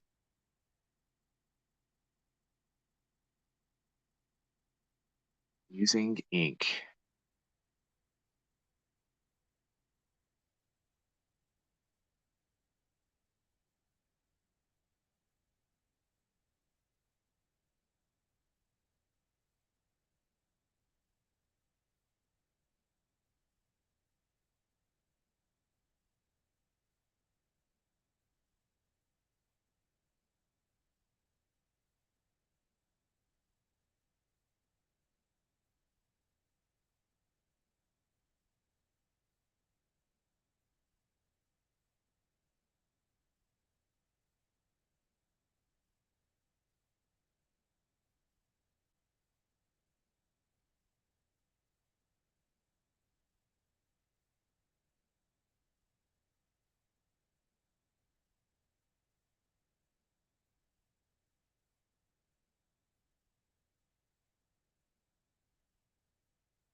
Now, the one thing I have to make sure that I'm super careful about whenever I'm doing these type of like sultry eye looks is that um, I have to make sure that when I'm using, this type of technique,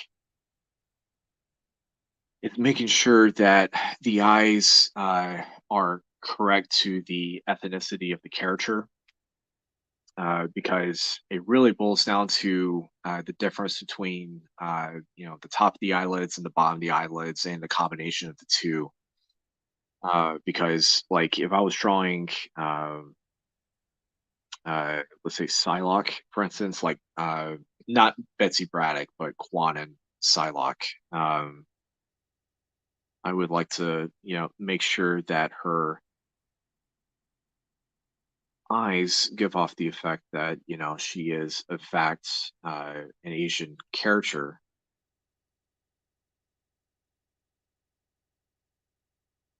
and which, eyes are completely different between, you know, like any other feature between people of different nationalities. So, I generally what I would like to do with Americanized characters is make sure that the bottom eyelid has a bit of a curve.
And I think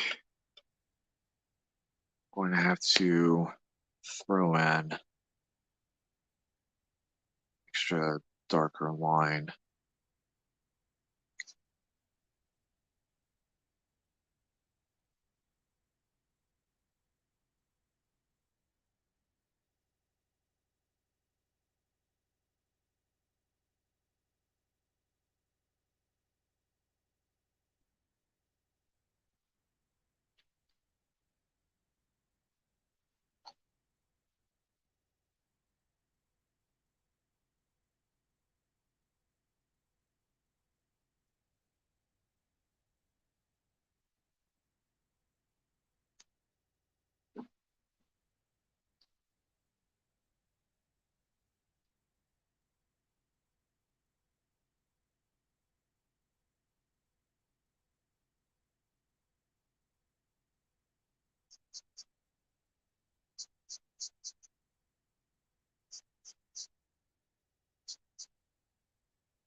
Uh, yeah.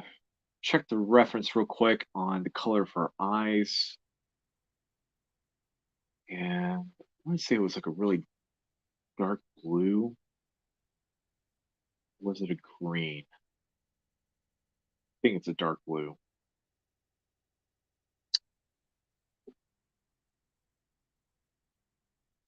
Any GI Joe hardcore uh, guys, don't butcher me in the comments.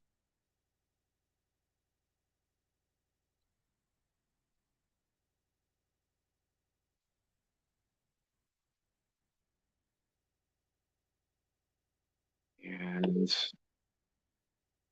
going to do another pass of the super light blue for the glasses.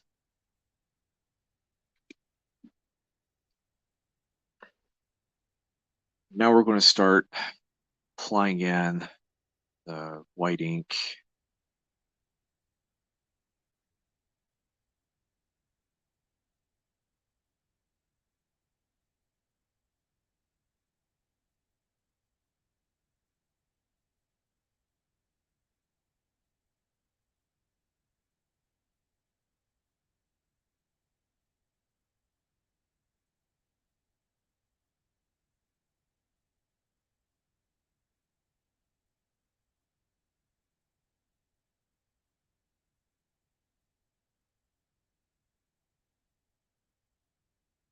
What do you personally do to keep hair and clothing from blending together as one mass, adding more color or wing it? Uh, so I like to do a mix between messing around with negative space, which generally that kind of helps me understand, how to block things in. I often like to use great blocking on the guy's name. Frank Miller. I like using Frank Miller's Sin City because the entire thing is literally a masterpiece of negative space, and at the same time, it's also very sickening as to just how well done that thing is. But that comic basically kind of taught me a couple different ways into just a kind of understanding shapes and using sometimes a less is more approach uh, when just dealing with specific shapes and um, having it work in your favor.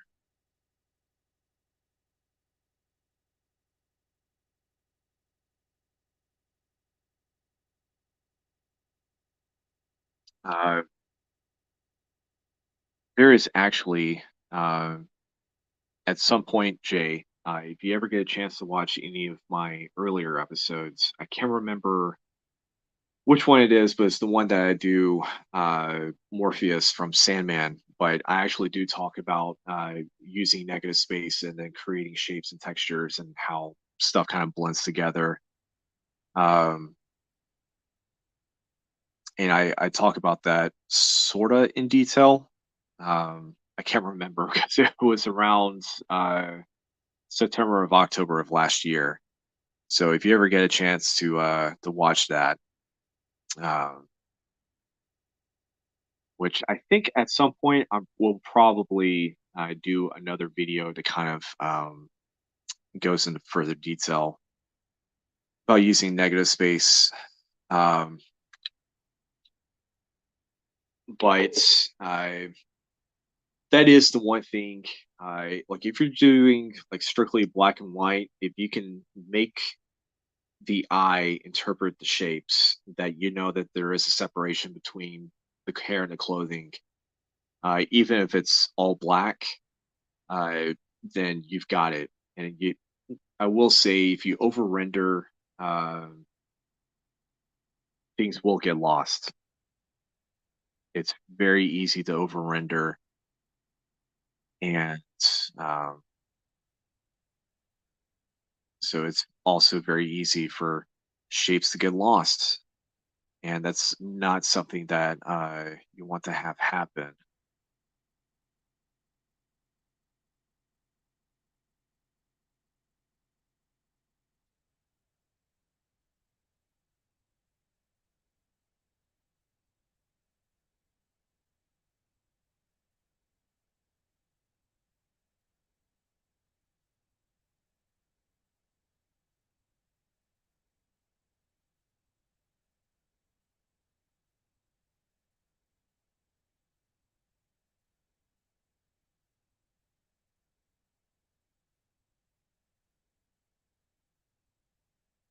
So the hardest part right now is going to be filling in the gaps, which I'm going to have to use slightly thicker line.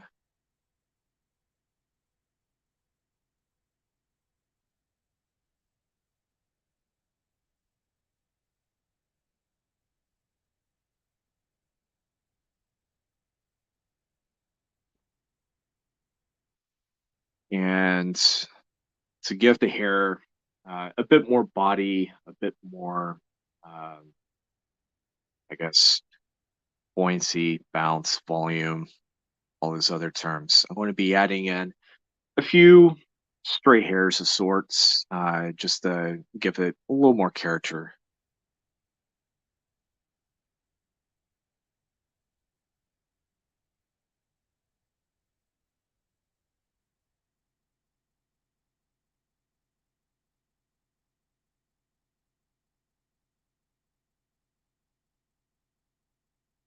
It's not, to say that she has like frayed ends or anything like that. It's just, you know, no matter how much product you put in your hair, something is going to go wild, as it were.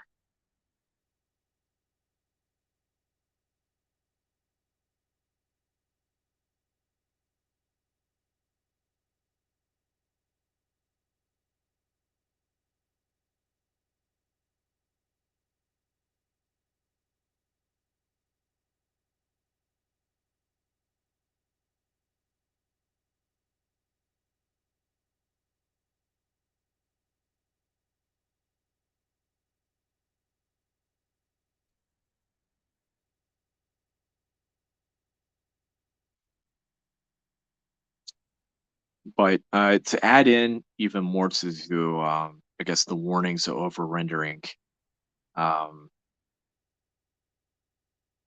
sometimes, you know, rendering can be just absolutely beautiful. Case in point, if you happen to look at anything that Billy Tan has done, especially within the last couple of years, The guy can render the hell out of anything, and it just looks absolutely beautiful. But if I tried doing it, it would look like a hot mess, and things would get lost in the context of just letting the eye interpret what it is that it's seeing.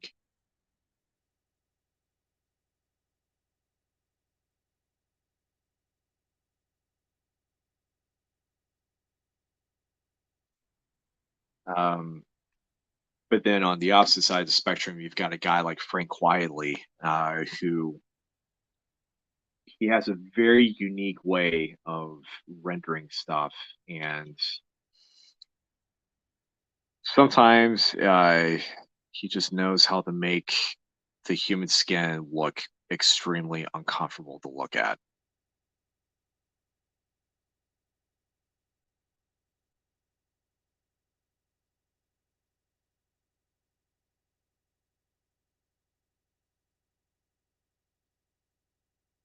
All right.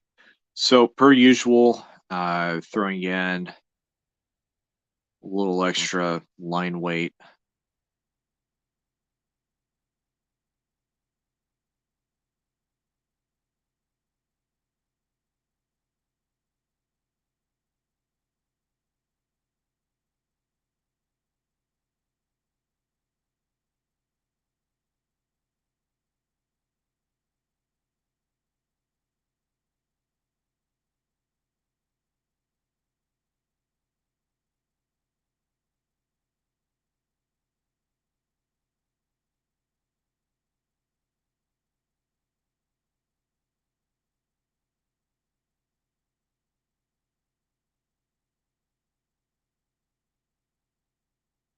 and last but not least, I'm going to throw in a bit of a border just to make it all flow together.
And it would not be a drawing complete without putting down your signature.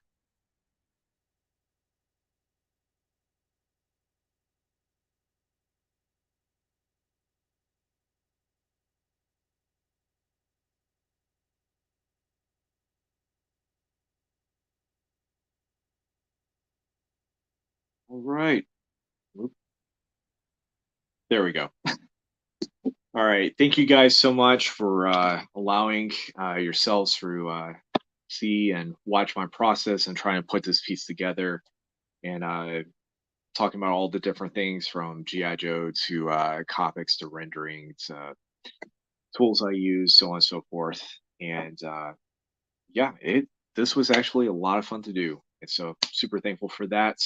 I'm going to be putting up next month's episodes, and I also have a special guest lined up for February, which I'm super happy that we're able to get that together. So, going to leave with the final housekeeping stuff. Haven Comics is located 1821 Slaughter Road, Suite F in Madison, and we are open from Wednesday through Sunday. Please to remember to like and subscribe.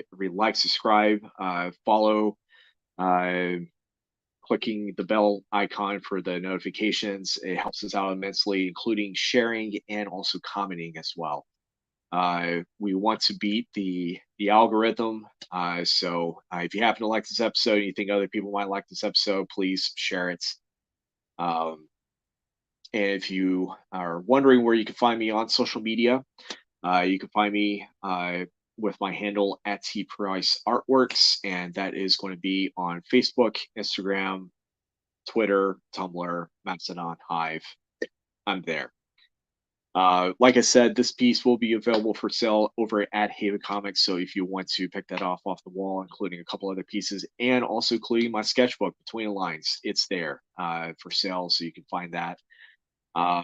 I will be posting more pieces every day for the month of November. So please keep an eye out for that, and also the spring cons and events that I will be at as well, which I'll be talking about that as the months keep on rolling. So thank you a lot, and go Joe. See ya.